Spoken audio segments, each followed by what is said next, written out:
"Can I sit here?" the man asked, and Callie O'Connor looked up from her half-eaten grilled cheese, completely unaware that her casual nod would change her life forever. The cafe was packed, buzzing with the usual Friday lunch rush. Tables were full, conversations overlapped, and the smell of burnt espresso lingered in the air. Callie, soaked from the sudden downpour outside, had snagged the last corner table by the window. She'd only just started her lunch break from the bookstore across the street when he appeared tall, drenched, wearing a black wool coat that probably cost more than her rent, and looking like he'd stepped out of a cologne ad. She gestured to the empty chair across from her. "Be my guest. Place is chaos today." "Thanks," he said, sitting down and brushing water off his shoulders. His hair, dark and slightly curly, was damp and swept back. Rain came out of nowhere. Callie offered a lopsided smile. "Yeah, it does that. Welcome to New York." He glanced at her plate. Grilled cheese and tomato soup. Classic. She raised her brow. "Let me guess, you were about to order an oat milk latte and a kale salad?" He laughed. It was deep, warm, and unexpected. "Not even close. I was aiming for the burger and fries. But if you're recommending the soup, then maybe I'll reconsider." Callie grinned, feeling strangely at ease. "It's not gourmet, but it's comfort food. You look like you could use some." "I do." He flagged down a server and ordered exactly what she had. Then he leaned back, relaxing into the chair like he wasn't in a rush. "I'm Quinn Davenhart, by the way." That name should have made a bell go off. But in that moment, dripping wet and with soup steaming between them, he was just a guy crashing her lunch. "Callie," she said, shaking his hand. "O'Connor. I work at the bookstore across the street." He looked genuinely interested. "The one with the old spiral staircase and handwritten staff pics?" She blinked. "You've been." "Once or twice," he said. "It's the kind of place you don't forget." Callie warmed at that. Most people didn't notice her little shop unless they were lost. "It's my favorite place in the world." Their food came, and for the next 20 minutes they talked like old friends. Books, movies, the best pizza in the city. Quinn asked questions like he actually cared, listened without looking at his phone once, and laughed at her sarcastic jokes. He told her he worked in tech investments, which sounded vague but not suspicious. She didn't dig deeper. He paid for their meal without asking her, just handed the server a black card before she could protest. "You didn't have to do that," she said, standing up with him. "I wanted to," he replied simply. "Thanks for letting me sit. You saved me from standing awkwardly by the counter with a wet coat." She rolled her eyes. "You'd have survived." He smiled at her like he wasn't so sure. Outside, the rain had stopped. The street glistened, yellow cabs splashing through puddles and steam rising from the grates. Callie pulled on her coat. "Same time next week?" he asked, stuffing his hands in his pockets. She raised a brow. "You plan on crashing my lunch again?" "I'd like to," he said. "If that's okay." It was ridiculous. He was probably just being polite. Or bored. Still, her heart skipped. "Fine," she said, playing it cool. "But next time I'm picking the table." He chuckled. "Deal." He walked away without asking for her number. No promises, no pressure. Just that smile that lingered in her mind the rest of the day. The next Friday he was there again. And the Friday after that. By the fourth week, he was waiting for her outside the bookstore. She stepped out, locking the door behind her, and froze when she saw him leaning against a sleek black car. Not a regular car. A machine. The kind of car that screamed money and power. Her eyes narrowed. "That yours?" He shrugged. "It's a rental." "Right," she said slowly. "And I'm Queen of England." He laughed. "I had a meeting downtown. Thought I'd pick you up instead of meeting at the cafe." She hesitated. "You're not a serial killer, are you?" His expression softened. "No, Callie. I'm not." She got in. He took her to a hidden rooftop restaurant in Tribeca. No menus. Just a chef who brought out dish after dish that looked like art and tasted like heaven. He didn't act like it was a big deal. He made her laugh so hard she nearly choked on dessert. And when he walked her home, he didn't try anything. Just kissed her cheek and said, "Same time next week?" "You're full of surprises," she whispered. He just smiled. "You have no idea." But she was starting to get one. Because the next morning she Googled him. Quinn Davenhart, tech billionaire. Founder of Virion, one of the biggest AI firms in the world. Net worth, too many zeros to count. Forbes covers. Photos with celebrities. Private jets. Yachts. And now her grilled cheese lunch date. Callie sat back in her chair, phone trembling in her hand. He could have told her. He didn't. And somehow that made it worse and better all at once. The next Friday she didn't show up. He texted. Called. Stopped by the bookstore. She avoided him. Not because she didn't like him. Because she did. Too much. And she didn't want to be another name in a billionaire's story. But 3 weeks later, he walked into the bookstore with a paper bag in one hand and a bouquet of sunflowers in the other. She looked up, heart-thudding. I brought grilled cheese, he said. And I'm not leaving until you explain why you vanished. Callie stared at him, at the man who could buy anything but looked like he'd give it all up just to sit across from her again. You lied, she whispered. I didn't, he said gently. You never asked who I was. And I didn't want you to treat me differently. I thought you were just, she trailed off. A guy, he said, who got lucky and sat at the right table. Her eyes filled. You're not exactly just a guy, Quinn. No, he said, stepping closer. But with you, I feel like one. And I like that feeling more than anything. She didn't speak. Just stared at him. Callie, he said, his voice raw, I came back because I miss you. I don't care if we eat grilled cheese or caviar. I just want you. Her walls cracked. And she took a step forward. You came in here with grilled cheese? Callie's voice was hushed, but her eyes flicked to the customers browsing fiction as Quinn set the paper bag on the counter. You didn't answer my calls, he said, placing the bouquet beside it. I figured I'd try a peace offering. I was working, she said, though they both knew it wasn't the reason. She crossed her arms. You shouldn't be here. Quinn leaned on the counter, not bothering to hide the crease in his brow. I didn't plan on being. But I couldn't stop thinking about how you looked at me. Right before you disappeared. Like I'd ruined something. You didn't ruin anything, she said. Then what was it? Callie glanced toward the back room. I have 20 minutes. If you're serious about talking, we can do it outside. He nodded once, picking up the bag. She grabbed her coat and stepped past him, not looking back. They found a bench 2 blocks away, tucked between a bakery and a dry cleaner. Quinn handed her one of the sandwiches and they unwrapped them in silence. Why didn't you tell me who you were? She asked finally, not looking at him. I wanted to be someone to you without the Davenhart name attached, he said. I liked how you saw me. Just a guy who liked books and burgers. You're not just a guy, she said, biting into the sandwich. You own half of Manhattan.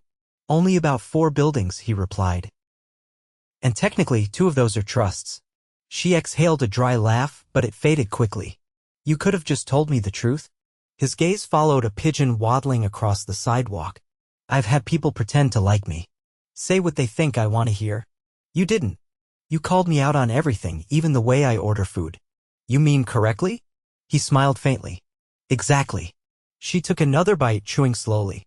I didn't know how to process it. I've been scraping by since college. My idea of a big night out is extra guac on my burrito. You show up with a car that probably costs more than my student loans and act like it's normal. I didn't mean to make you feel small. You didn't, she said, her voice softer now. You made me feel like I was standing in someone else's life. He turned to face her fully. I don't want you to feel like you have to change anything. I came back because I missed you. Your sarcasm, your stubbornness, that ridiculous habit of reading the last page of a book first. Her eyes widened. You saw that. Week 2, he said. You didn't even try to hide it. She shook her head, but she was smiling now. You're impossible. I'm persistent. They sat in silence for a few seconds, the city moving around them. I don't know how to do this, she admitted quietly. I've never dated someone who had whatever it is you have. A terrifying board of directors, he offered. Power, she said. Access. Influence. You walk into a room and people move aside. I walk in and pray nobody notices the hole in my boot. Then I'll buy you a new pair, he said. I don't want things from you. I didn't mean it like that. I meant, I want to take care of the things that make your life harder. Not because I think you can't, but because I can. She looked at him for a long moment. You don't scare me, Quinn. Then what does? Falling for someone who lives in a world where I don't belong. He reached into his coat pocket and pulled out a folded piece of paper. "This is from the first time I went to your bookstore." She unfolded it. A receipt, dated almost 6 months ago, with 2 titles she remembered shelving that day. "You kept this." "I didn't plan to," he said, "but it ended up in my wallet. Every time I saw it, I thought about coming back. Then I did. And you were there." She stared at the paper in her hand, then at him. "You're not what I expected." "Neither are you," he said. She tilted her head. "What did you expect? A woman who'd run the moment she found out who I was." "I almost did. But you didn't." Callie hesitated, then leaned back on the bench. "Why me?" "Because when I'm with you, everything feels real. Not curated. Not scheduled. Just real." She glanced at the bakery window. "I have 10 minutes left. Then let's make them count." He stood and offered his hand. She took it without thinking, letting him lead her across the street. They walked into the bakery, and within seconds he was ordering 2 pastries and paying in cash. She noticed the staff didn't blink at the amount. They sat at a window table, powdered sugar catching on her fingers. "Next time," she said, licking a bit of jam off her thumb, "don't show up with flowers unless you're prepared for me to interrogate you." He leaned forward, elbows on the table. "Noted. And don't think grilled cheese will always win me over. Would croissants improve my odds?" She grinned. "Slightly." They walked back to the bookstore. The air cooler now, the sun starting its descent behind the skyline. At the entrance, she paused. "I can't promise anything, Quinn." "I'm not asking you to," he said. "Just don't shut the door." She nodded slowly. "Okay." He stepped back. "Same time next week?" She hesitated. Then, "Maybe sooner." He smiled, and this time she didn't look away. Inside, she returned to the front counter, the scent of sugar still clinging to her sleeves. Quinn didn't call that night. He didn't need to. "You're late," Callie said. Her arms crossed as Quinn stepped through the bookstore's door, his coat dusted with snowflakes, cheeks flushed from the wind. "I brought a peace offering," he replied, lifting a small white box tied with navy ribbon. Callie raised an eyebrow. "If that's another pastry, you're going to have to do better." "It's not." He set the box on the counter, then opened it slowly. Nestled inside, a first edition of Wuthering Heights, its spine worn but intact, the pages preserved in protective glass casing. Her breath caught. This is impossible. "I tracked it through a private collector in Edinburgh," he said simply. "Took some convincing." "You're insane." "Accurate." She stared at the book like it might vanish. "You know I can't accept this." "I didn't bring it to impress you, Callie," he said, his tone gentler now. "I brought it because you told me once it was the first book you ever loved. That matters to me." She touched the glass, her fingers trembling. "This should be in a museum. Then consider your store temporarily upgraded." Her head snapped up. "You want me to display this here?" "I want you to keep it, however you want. But I'd like to see it when I visit." "You're impossible to fight with." "I'm hoping that works in my favor." She closed the box and slid it toward the back counter. "You're not buying your way into my life, Quinn." "I know. I'm not afraid of your money," she continued, "but I'm terrified of what it means. I don't want to be someone you collect." He stepped closer, his voice quieting. "You're not a novelty, Callie. You're the only person I've met in years who makes me forget how much noise my world has." She studied him. "Then why do I still feel like I'm walking into traffic?"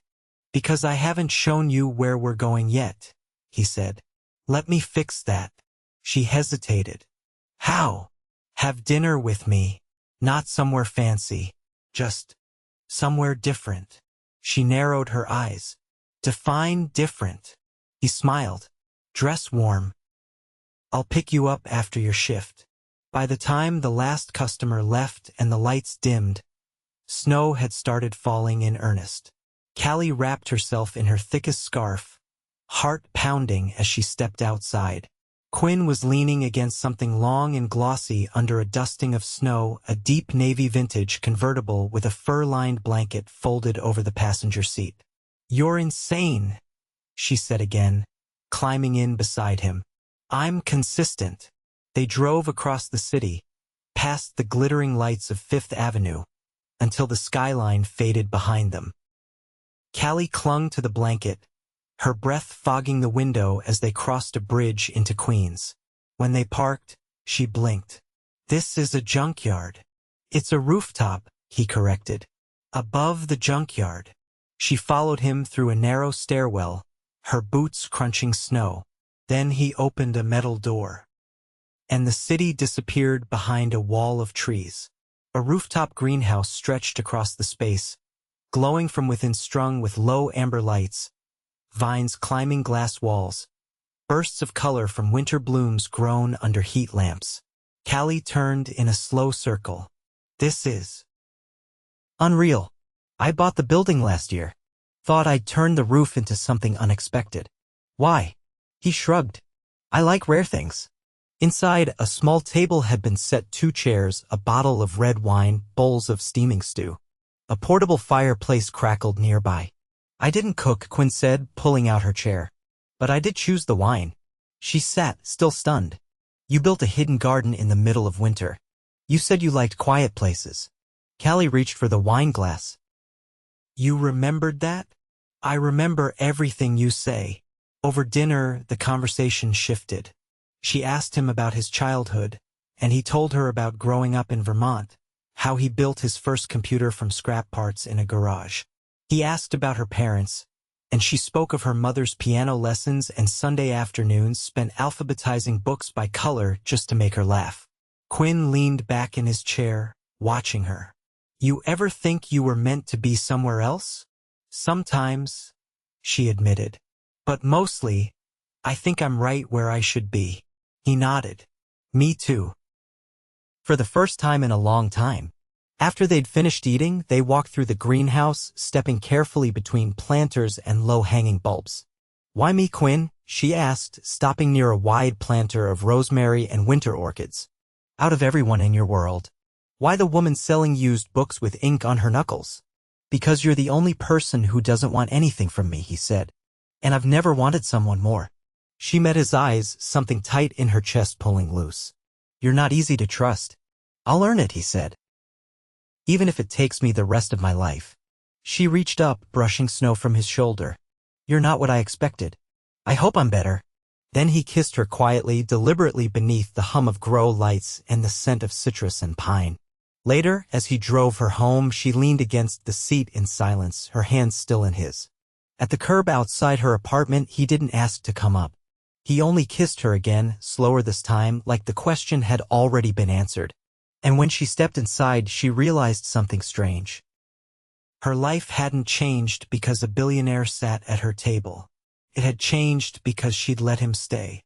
The morning light filtered through the bookstore's tall windows, casting golden stripes across the floor. Callie stood on the ladder near the poetry section, carefully rearranging a shelf that had started to sag. She didn't hear the door open, but she felt the shift in the air like the moment before a page turns. "You're not supposed to be here until this afternoon," she called without turning. "I moved a board meeting," Quinn said. "They'll survive without me." Callie climbed down, dusting off her hands. "You're going to give your assistant an ulcer." "She already has one," he said. "I'm the cause." She smiled despite herself, but her expression shifted when she saw the tension in his face. "What is it?" He hesitated, then pulled a folded newspaper from his coat. He laid it on the counter, the front page headline bold and unmistakable, "Davenhart's New Flame. Who is the woman behind the bookstore romance?" Callie stared at the image herself, caught mid-laugh, blurred behind the glass of the greenhouse roof. A long lens had captured what should have been private. Her stomach dropped. "How did they even find us?" "I think someone from the building leaked it. A tenant, maybe? Or a drone. It doesn't matter." It matters to me, she said quietly. That was ours. Quinn leaned on the counter, his tone low. I can make it disappear. I have people who handle this. That's not the point. He looked at her, searching. Tell me what you want me to do. I want this to not be a headline, she said. I want to go to work and not be watched. I want to be able to hold your hand without worrying someone's selling the photo. Callie, he said, softer now, I can't change how the world sees me. But I can promise not to hide you. I don't want to be hidden, she said. But I don't want to be exposed either. There has to be something in between. He nodded slowly. Then we'll find it. Together. Later that week, she stepped into his penthouse for the first time. It was unlike anything she'd imagined, sleek, understated, and quiet. The floor-to-ceiling windows revealed the entire city, glittering like a sea of fallen stars. She walked slowly through the space, her fingers brushing against the soft suede of the armchair, the edge of the piano near the fireplace. There was no clutter, no chaos. Everything was intentional. Where's all your stuff? She asked. I don't keep much here, he said. This place doesn't feel like home. It never has. She turned to him. Then where does? He didn't answer right away. Then, I'm still figuring that out. The next few weeks moved like a current, steady, unpredictable, unrelenting. The press didn't let up. Paparazzi lingered near the bookstore, forcing her to slip out the back door more than once. Quinn tried to shield her, but the more he pushed back, the louder the noise became. One evening, he met her outside an old brownstone. I want to show you something. They climbed the stairs, and he unlocked the door to a space that smelled of fresh paint and cedar. Inside was a sunlit loft with exposed brick walls, wide oak floors, and bookcases built into every wall. A fireplace stood at the far end, unlit but promising. I bought it last year, he said, walking toward the window. Never touched it. I didn't know what to do with it. She turned in a slow circle. It's beautiful. It's private, he said. Untraceable. No press. No cameras. Just us. She looked at him. You'd give this to me? I'd give you anything, he said. But I'm not offering a place to hide. I'm offering a place to breathe. She walked to the middle of the room, the echo of her footsteps soft against the wood. What made you think I'd say yes? I didn't, he said. But I hoped you'd stay long enough to decide. She stared out the window, the city stretching beyond the glass. You know, my life used to be small, safe, predictable. And then you sat down at my table. I'd sit there again every time, he said. She turned back to him. Even knowing how messy this would get? Especially because of it. That night they stayed in the loft. He lit the fireplace, and she unpacked a single book from her bag, one she'd been carrying since college. They sat on the rug, backs against the wall, heads tilted toward each other as the fire cracked and popped. Callie reached for his hand. I'm still scared. He nodded. So am I. But I want this, she said. I want you. His fingers tightened around hers. Then we'll figure out the rest. Weeks passed. The headlines faded. A bigger scandal took over and the press moved on. The bookstore returned to its quiet rhythm.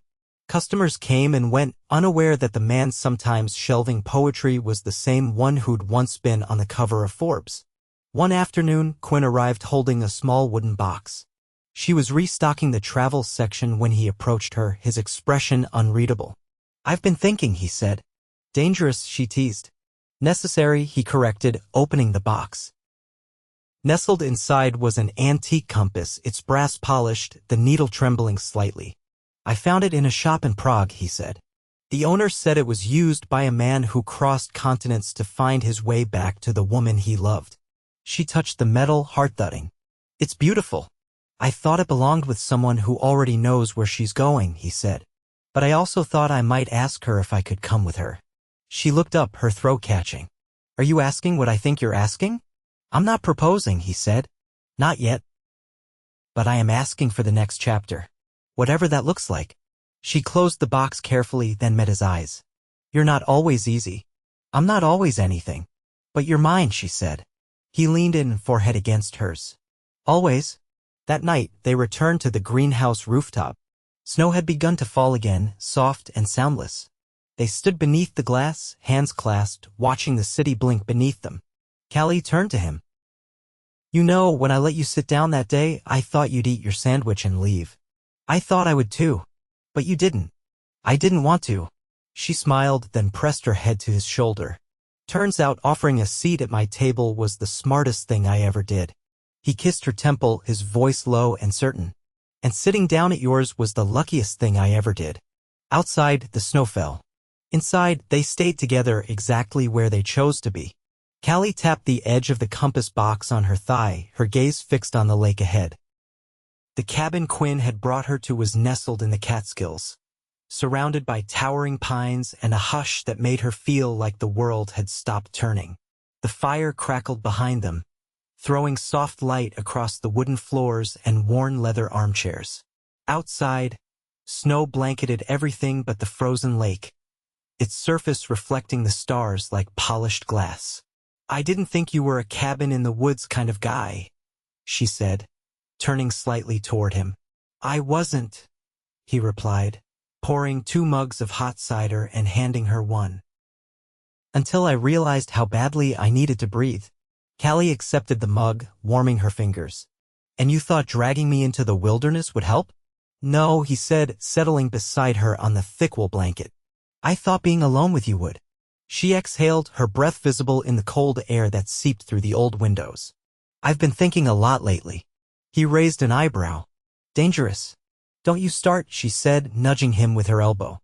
"I mean it. About what happens next. We've been in this limbo.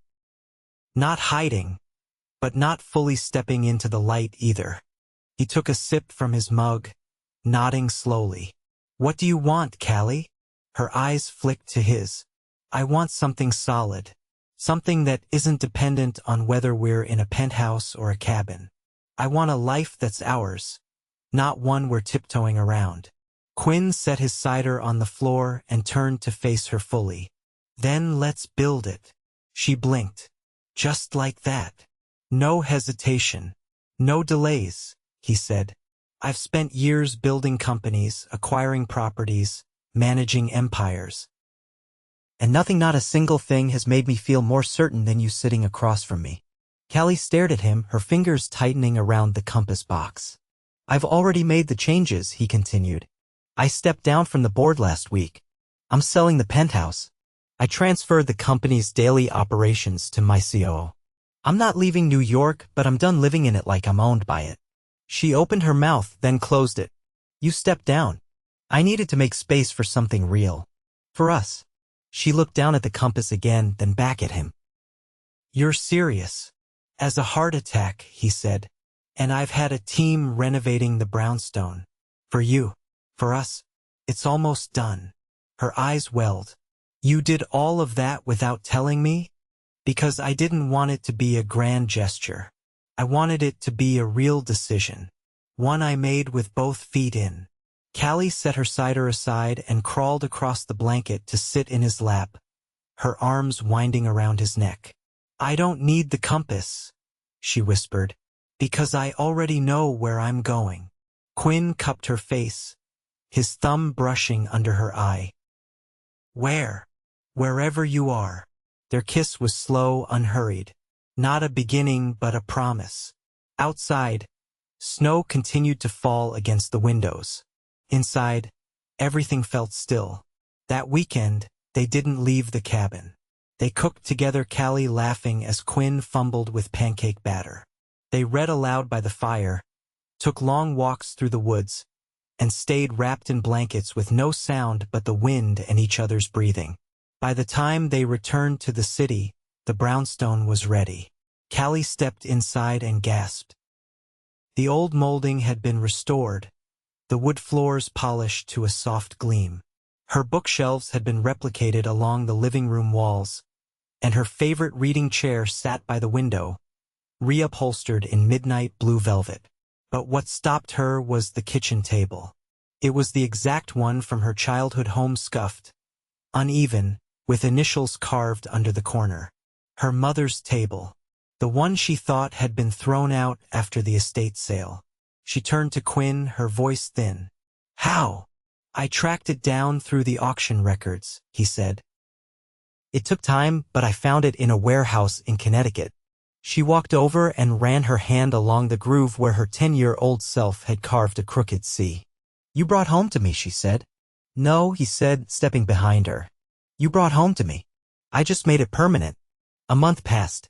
Then, too, the bookstore flourished under a new name, Davenhart and O'Connor. Not as a brand, just a quiet nod. Quinn had insisted on investing, but Callie remained the soul behind the shelves. She curated every title, hosted poetry readings on Thursday nights, and never let the business lose its charm. Quinn found his rhythm outside the boardroom. He took on quiet consulting work, spent hours in the brownstones study drafting essays on ethics in tech, and spent his mornings helping Callie restock fiction. They fought sometimes. About paint colors. About who left the laundry in the machine. About whether pineapple belonged on pizza. But they always ended up laughing. Always ended up choosing each other. One spring morning, Callie stood on the stoop watering the potted lavender when she noticed Quinn pacing the living room through the window. He was wearing the same expression she'd seen on him the day they met, nervous, like he was about to ask a question that might change everything. She set the watering can down and stepped inside. You okay? He turned to her, then reached into his pocket. I knew I wanted to marry you the day you argued with me about whether James Baldwin was better than Fitzgerald, he said. And I've known every day since. He opened the box. The ring inside wasn't flashy. It was vintage, delicate, with a single sapphire set in gold. Callie stared at it, her voice caught in her throat. I don't need a ceremony tomorrow, he said. But I need to know you'll let me spend every day proving I'm worthy of you. She took the ring, slid it on herself. Only if we get married at the bookstore, she said. Between the poetry and the philosophy sections. He kissed her hand. Deal. 6 months later, they said their vows with fairy lights strung between the shelves and a jazz trio tucked near the back window. Customers watched from the sidewalk, clapping as the newlyweds shared their first dance between the fiction aisles. They didn't honeymoon on a yacht or in a 5-star resort. They rented a tiny cottage in the Scottish Highlands, where they read by the fire and hiked through the mist. Years passed. The brownstone remained a home filled with books and music and mismatched coffee mugs. The bookstore became a neighborhood staple. Quinn grew silver at his temples. Callie never stopped rearranging the shelves. And every year, on the anniversary of the day he first sat at her table, he made grilled cheese and tomato soup and handed her a single sunflower. She never missed a Friday.